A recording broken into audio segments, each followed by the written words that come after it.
أعوذ بالله من الشيطان الرجيم.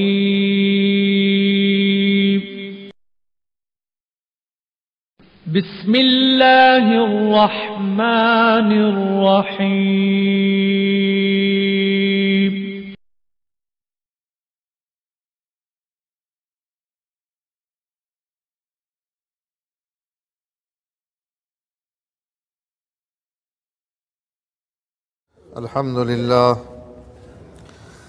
الحمد لله نحمده ونستعينه ونستغفره ونعوذ بالله من شرور أنفسنا ومن سيئات أعمالنا.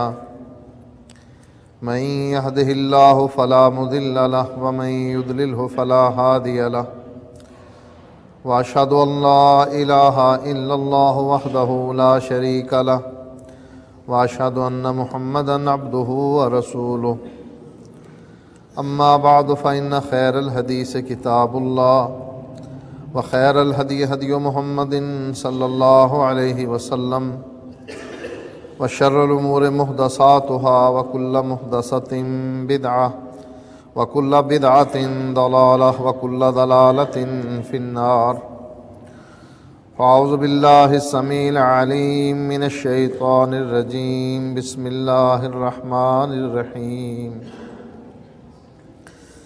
وما يستوي الأعمى والبصير ولا الظلمات ولا النور ولا الظل ولا الحرور وما يستوي الأحياء ولا الأموات.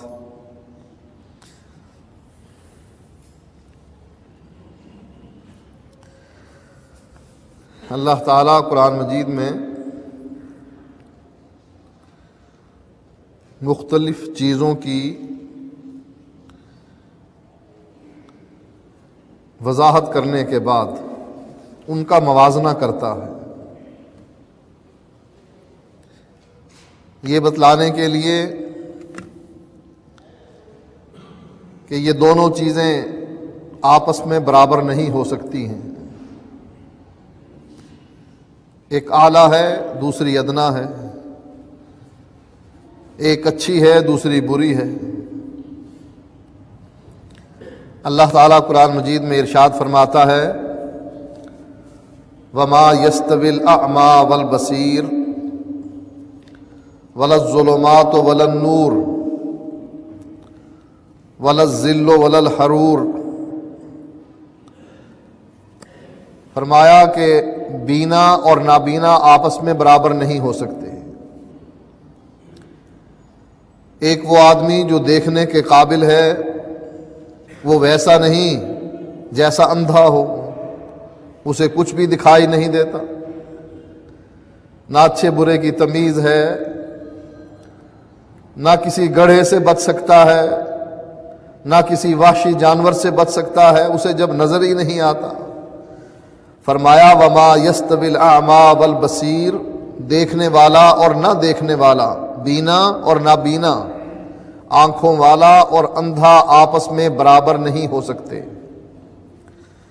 ولا الظلمات ولا النور، اسی طرح اندھیرے اور روشنی برابر نہیں ہو سکتی، تاریکیاں اور روشنی آپس میں برابر نہیں ہو سکتی۔ تاریکی میں دشمن حملہ کر دے، تاریکی میں چور اچکا آ جائے، تاریکی میں کوئی ڈاکو لٹیرا آ جائے، عزت کو لوٹنے والا، مال کو لوٹنے والا آ جائے، نظر نہیں آتا، لیکن روشنی میں سب کچھ نظر آتا ہے۔ لہذا ڈاکو رات کو آتے ہیں، دن کے اجالے میں نہیں آتے ہیں۔ چوری کرنے والے رات کے اندھیرے کو پسند کرتے ہیں، دن کی روشنی کو ناپسند کرتے ہیں۔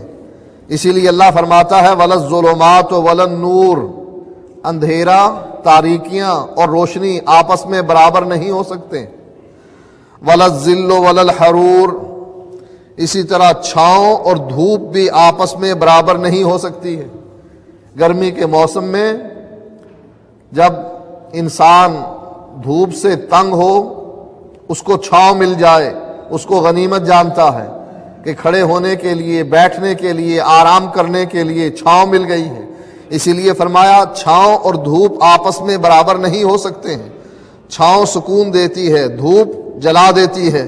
خاص کر گرمی کے موسم میں جب کوئی مسافر سفر کرتا ہے کسی ریگستان میں، اس کو ایک سایہ دار درخت مل جائے، وہ ساری دوپہر اس کے نیچے لیٹ کر آرام کرتا ہے، اور جب سورج کی گرمی ختم ہو جاتی ہے تب سفر کرتا ہے۔ اسی لیے نبی اکرم صلی اللہ علیہ وآلہ وسلم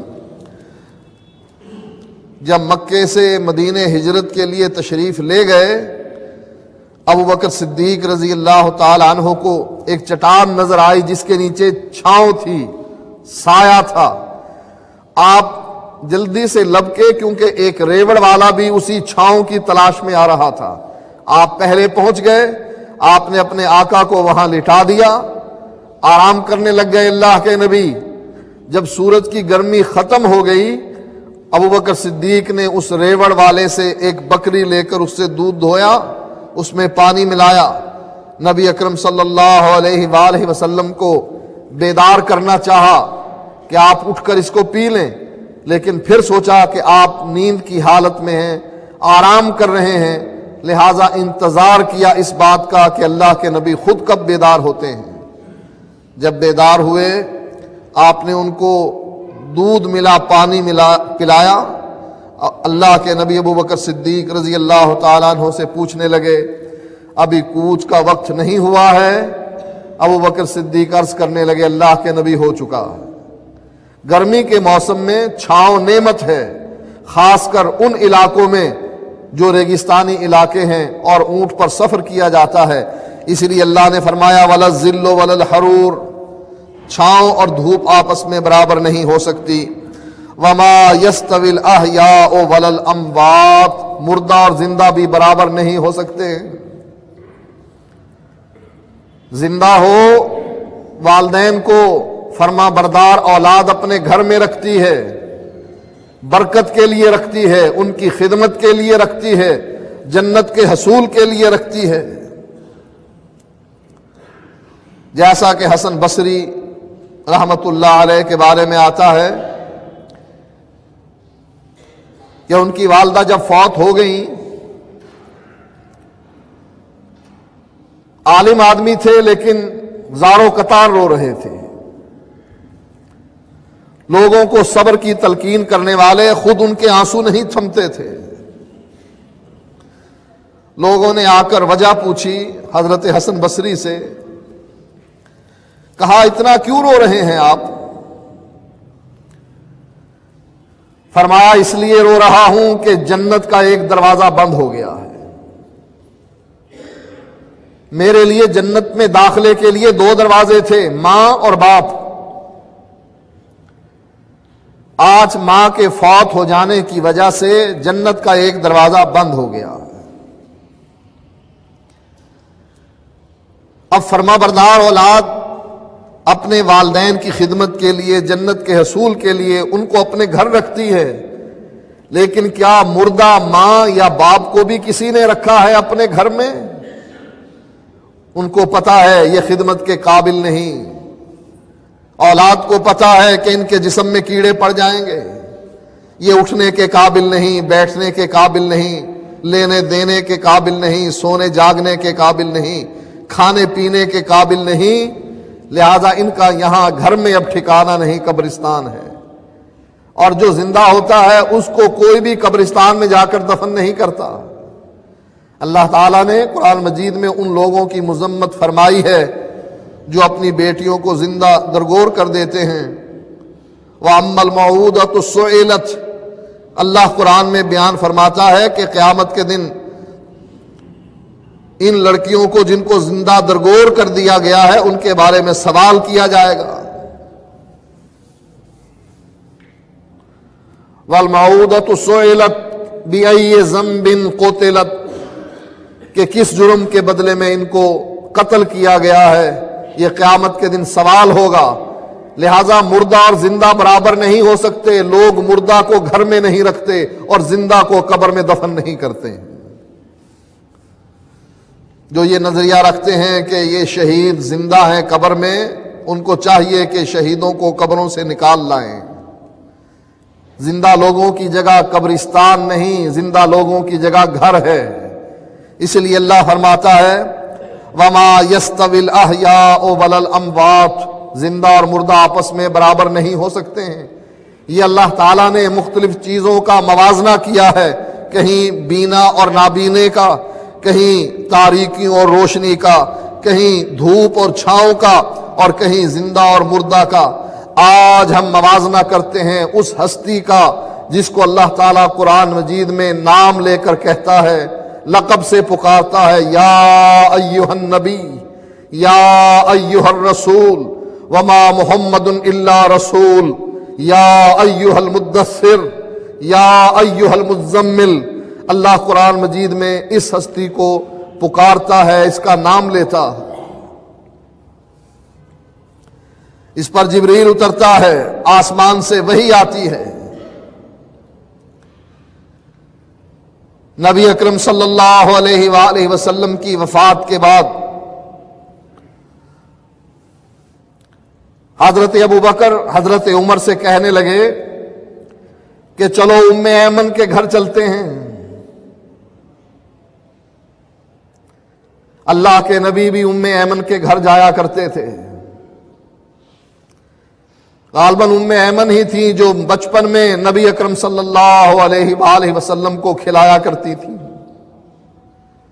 کہا جیسے اللہ کے نبی جاتے تھے ہم بھی چلتے ہیں، ان کی سنت پر عمل کرتے ہوئے گئے۔ آگے دیکھا تو ام ایمن بیٹھی رو رہی تھی۔ اب ان دونوں صحابیوں کو رونے کی وجہ تو معلوم تھی کہ ام ایمن کیوں رو رہی ہیں۔ اس کو سمجھانے کے لیے فرمانے لگے جو مقام اللہ تعالیٰ نے اپنے نبی کو اوپر جنت میں دے دیا ہے دنیا سے بہتر ہے، جو مرتبہ اللہ کے نبی کا دنیا میں تھا اب اللہ کے نزدیک اس سے افضل ہے۔ کیا یہ بات تجھے اچھی نہیں لگتی؟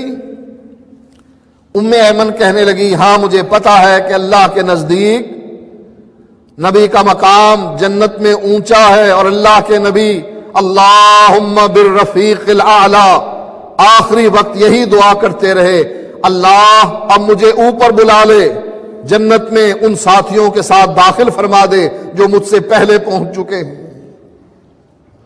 کہا مجھے پتا ہے کہ اللہ کے نبی کا مقام اللہ کے ہاں بہت اونچا ہے، دنیا کی نسبت وہ بہتر جگہ پر پہنچ گئے ہیں۔ پوچھنے لگے پھر ام ایمن روتی کیوں ہو؟ کہنے لگی اس لیے روتی ہوں کہ اللہ کی طرف سے وحی اترتی تھی، اللہ کا پیغام جبریل لے کے آیا کرتا تھا، یا ایھا النبی کی صدا بلند ہوتی تھی، یا ایھا الرسول کی پکار پکاری جاتی تھی، ہم اللہ کے تازہ پیغامات سنتے تھے۔ نبی کی وفات کے بعد جبریل نے آنا بند کر دیا ہے، وہی منقطع ہو گئی ہے۔ جب ام ایمن نے روتے ہوئے یہ بات کہی، وہ جو دلاسا دے رہے تھے، ام ایمن کو سمجھا رہے تھے، ان کو رونے سے منع کر رہے تھے، وہ دونوں خود بھی رونے لگ گئے۔ یہ موازنہ ہے اس ہستی کا جس ہستی پر جبریل اترتا ہے، جس کا اللہ نام لے کر کہتا ہے یا ایھا المزمل، یا ایھا المدثر۔